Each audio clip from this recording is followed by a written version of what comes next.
Hello everyone and welcome to the Lit Up Lightworker Podcast, bringing you fun and soulful interviews with spiritual teachers with the aim of tuning you in and lighting you up. You can access all episodes of the podcast on Apple Podcasts, Spotify, Stitcher and TuneIn. And be sure to subscribe to my YouTube channel for more videos and interviews all about finding and following your life purpose.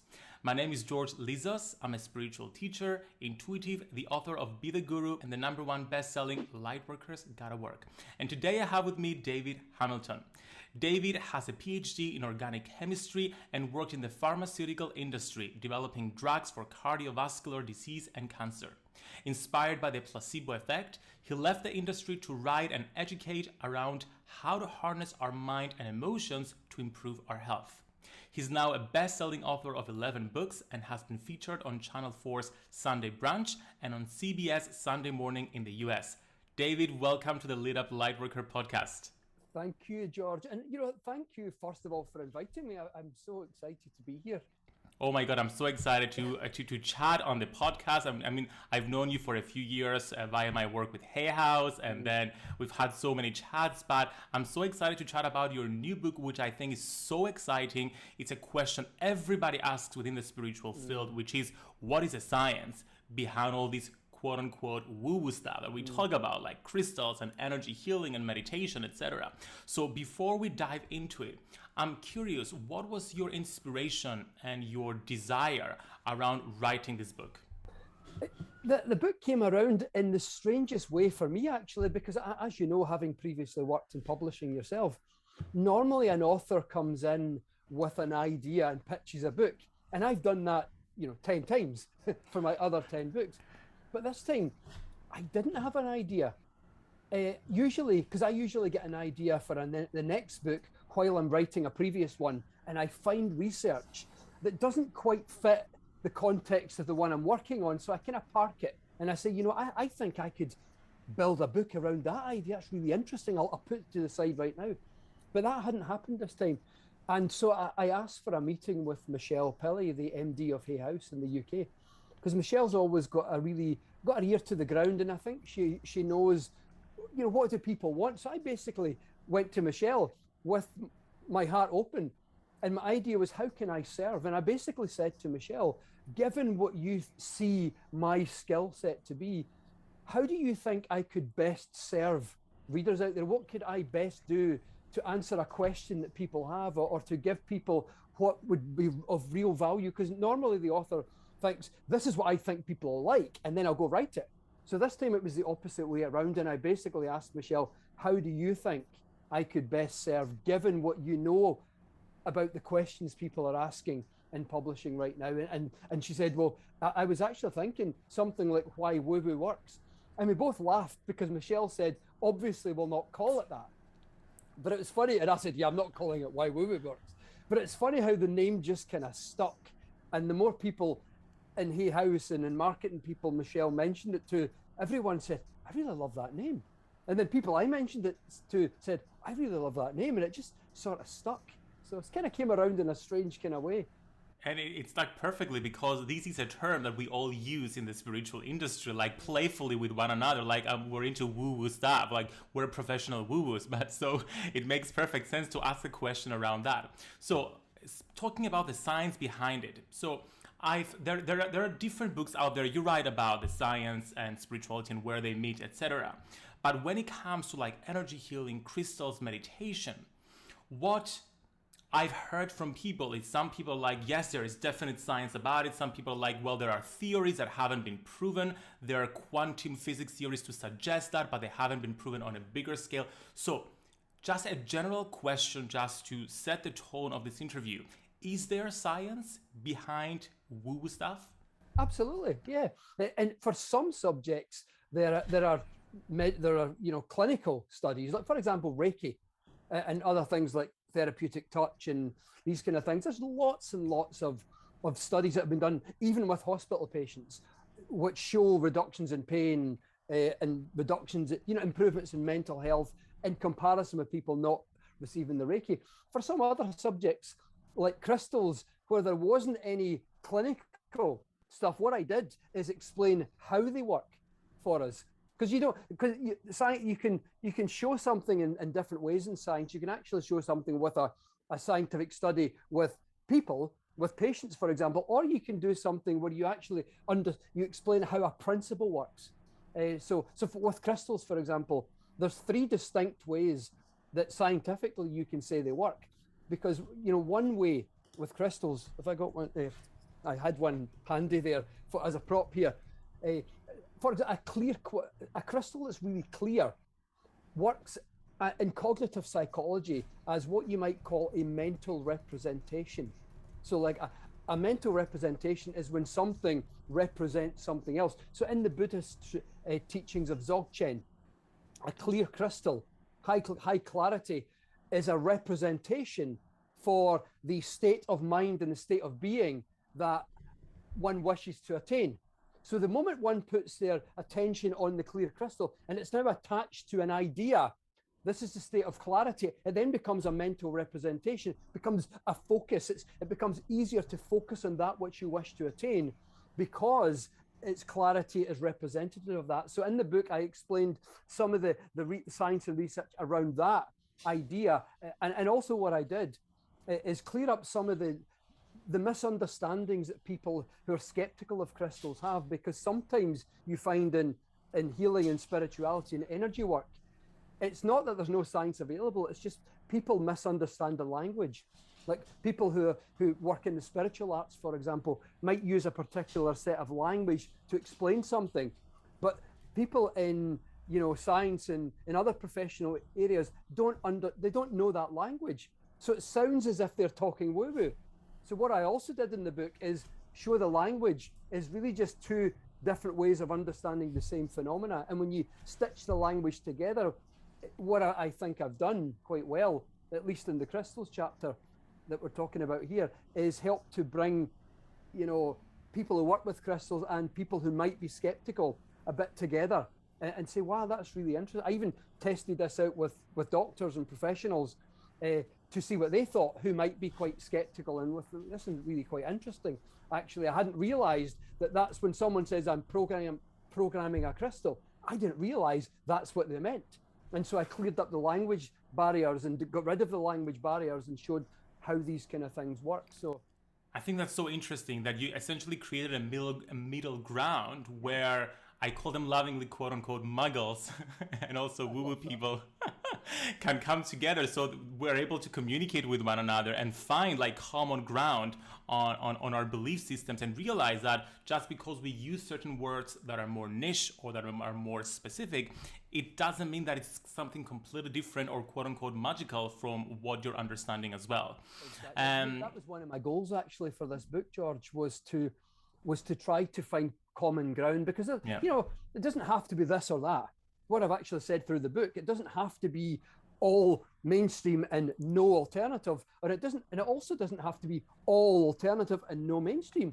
What about a bit of middle ground, when sometimes it's more of this and less of that, but other times it's less of that, more of that and less of this one. Sometimes it's in the middle of the 2, but there's always a fusion to be had. And so what I tried to do in the book is bring these 2 seemingly separate worlds together and say, we can work together in this. There is a lot of common ground and a lot of benefit for these, energy practices and crystals and all these different things. There is a lot of practical use and benefit from these things. It's such an important conversation to have, especially now that we're transitioning into like more and more people are opening to this kind of stuff, and they need something more scientific, for example, in the beginning to help them step into it and to give them permission to step into it. Now, one of the most popular alternative therapies out there, it's energy healing, whether it's Reiki, whether it's pranic healing, whether it's whatever type of healing. There's a lot of chat and a lot of people that actually train to become energy healers. I'm a Reiki master myself. So I've always wondered, and people always ask me, what is the science behind Reiki? And I always say like it's life force energy. Okay, but how do you explain that from a scientific perspective? How do you explain that in the book? Well, first of all, I'm also a Reiki master. Oh, perfect. I didn't know that. It's funny.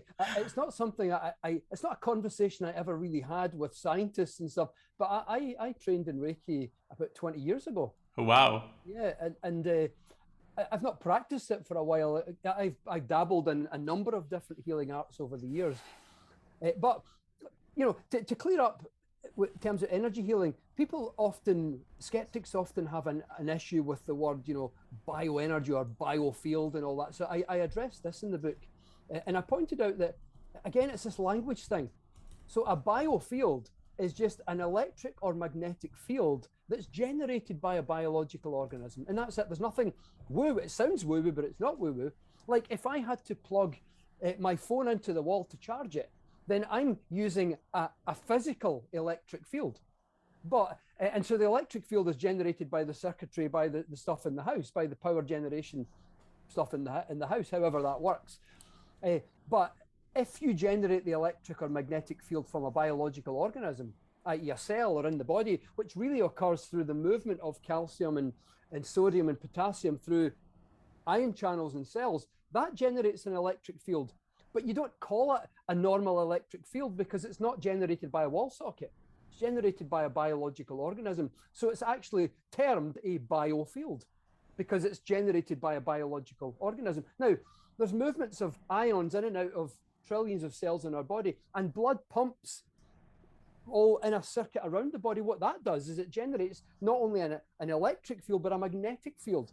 So when it comes to energy healing, one way to understand, there's a few different ways to understand it, as I've written in the book, and it depends on how you look at it. But one way to understand it is your state as a healer matters significantly. So if your state is one of empathy, compassion, or you feel deeply aligned with the idea of service, I am here to serve, then what will happen is your field, the coherence, I guess, if you measured it with a magnetometer, you can, in fact, I've got a little device I put in my ear and I look at my heart rhythms. When you're in a state like that, then your heart rhythms or your heart rate variability, as it's called, is very stable. It's called coherent. Now that is only achieved when you're really in a stable, relaxed state, like empathy or compassion or how can I serve? Now the question is, does your state therefore impact the state of the other person? And absolutely it does. So therefore, as a healer, if you're in a state that says, I am here to serve, and I have empathy, compassion for you, then immediately, before you even do anything, there's an impact of your state on the person's state. And it's nothing like woo-woo, it's not a magical energy that scientists can't detect. It is actually, first of all, the way that your biofield guides or entrains, is to use the technical word in science. Your biofield can guide or entrain the biofield of the other person. And here's the interesting thing, is the state of a person's biofield is correlated with the state of the body. Just like, for example, if I had a plate of food, then the temperature of that food is correlated with the temperature of the environment. If I was to change the temperature of the environment, like put it in the oven, for example, then that will change the temperature of the food. So the food itself is correlated with its environment.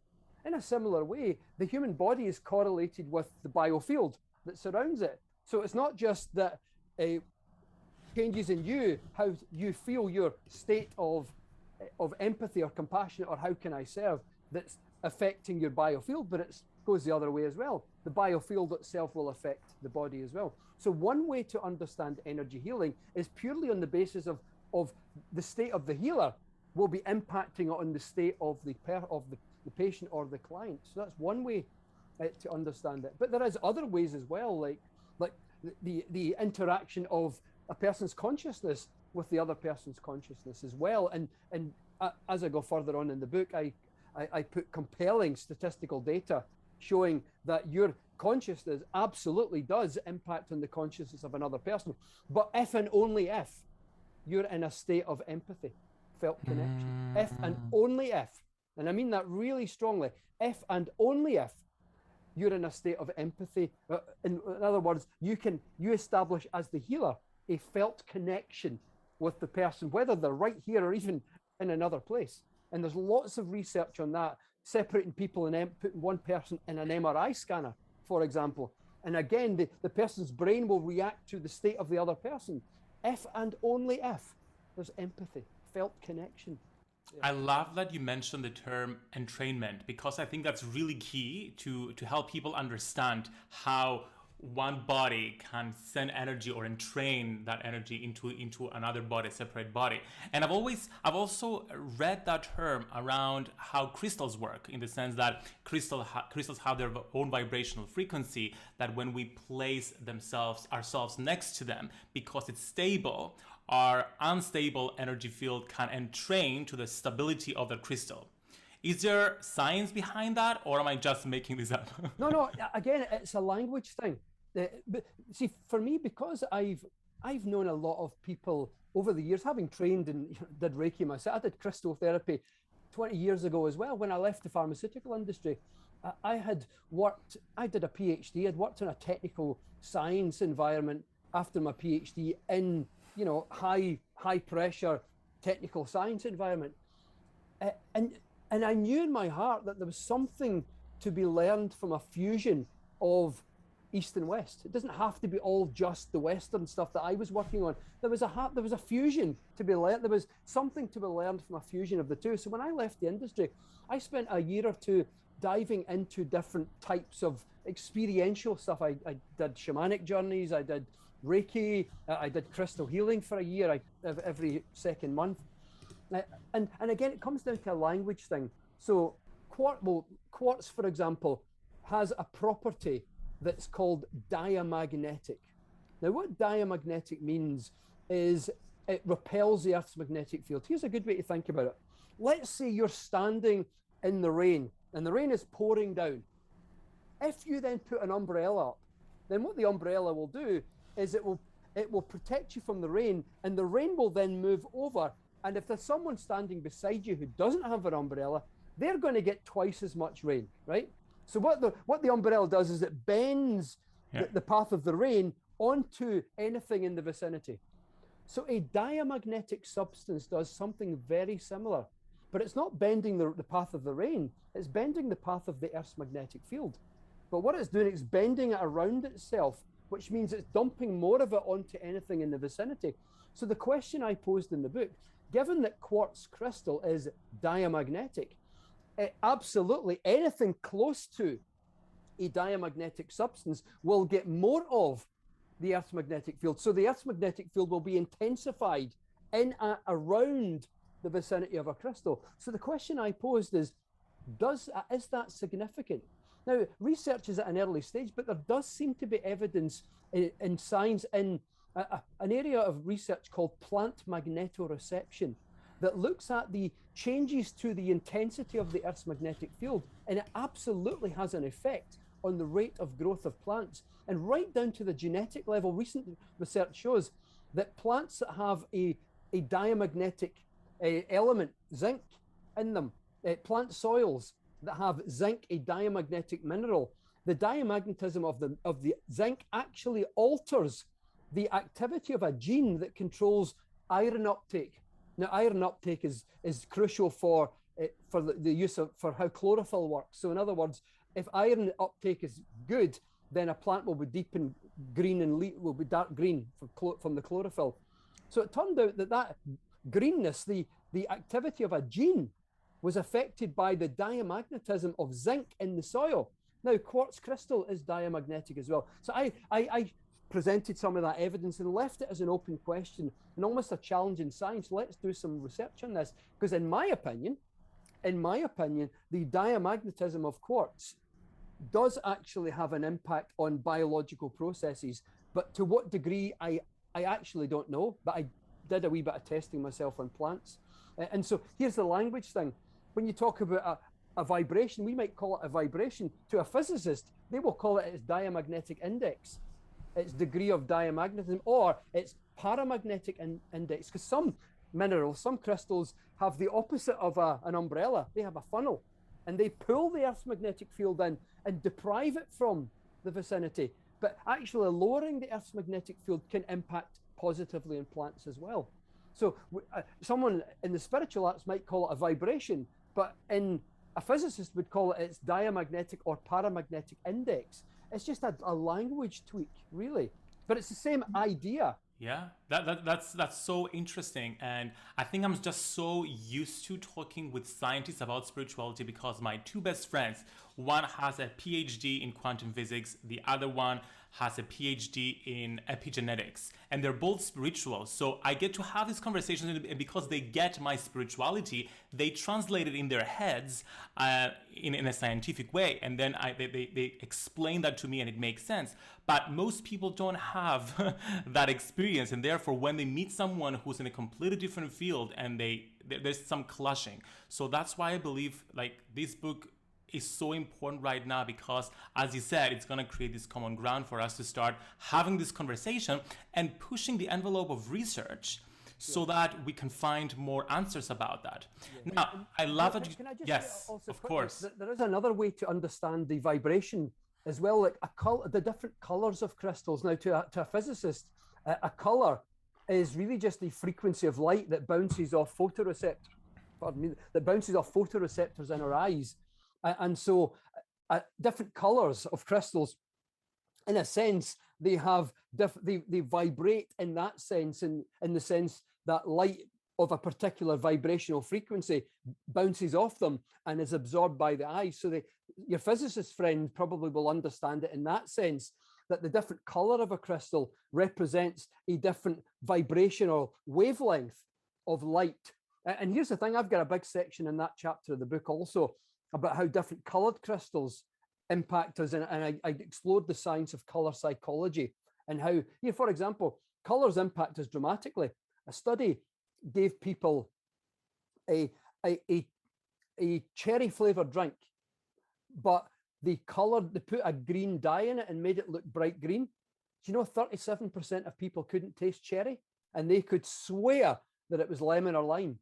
In other words, the brain processed the taste based on its color, based on what it should be given its color, rather than what it actually was. So in other words, there was a brain process being impacted by your perception of the color.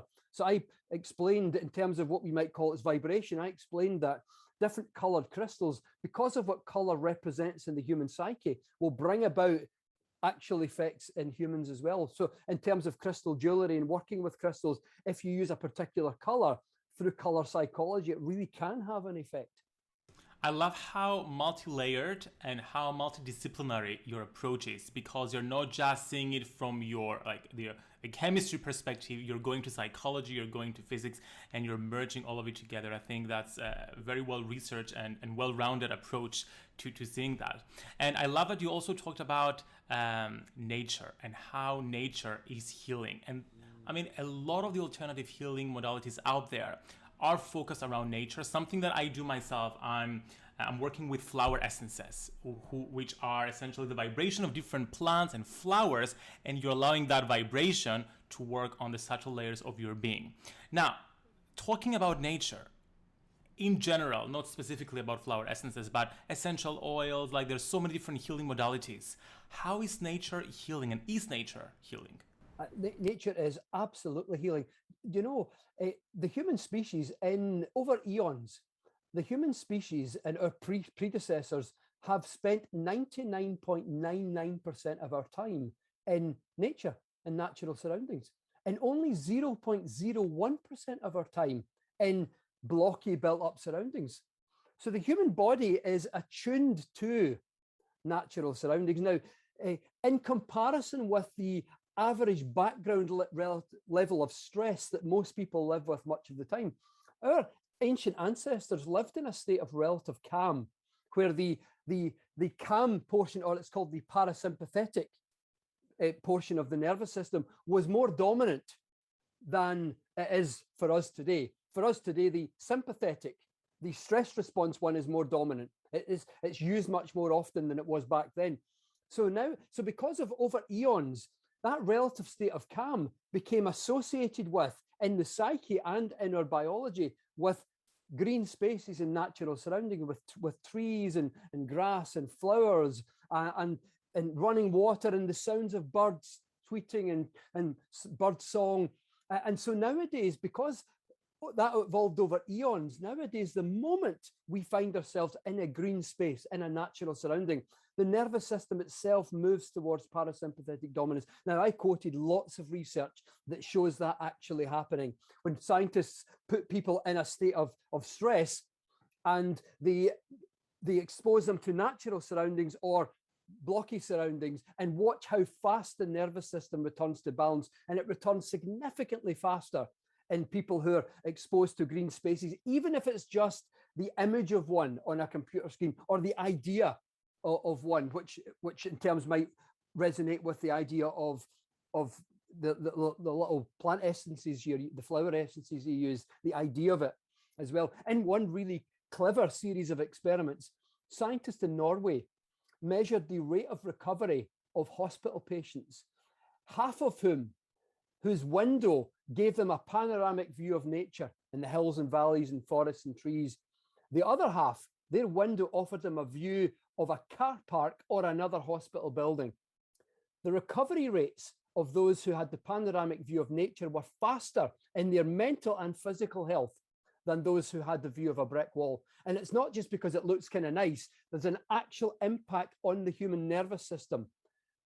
At the moment we experience natural surroundings, it's not just that it looks pretty or it looks nice. It's not like that. There's an actual physiological effect of the exposure to nature itself. So in that chapter, I listed loads of research showing that the sights of nature and the sounds of nature even impact the rate of recovery, not just from operations, but pain levels, pain thresholds, all these kind of things are impacted. Scientists duplicate a room in a hospital environment, but put flowers in one room and they measure the pain levels and the use of painkillers. And amazingly, people use less painkillers in rooms that have flowers in them versus plain rooms.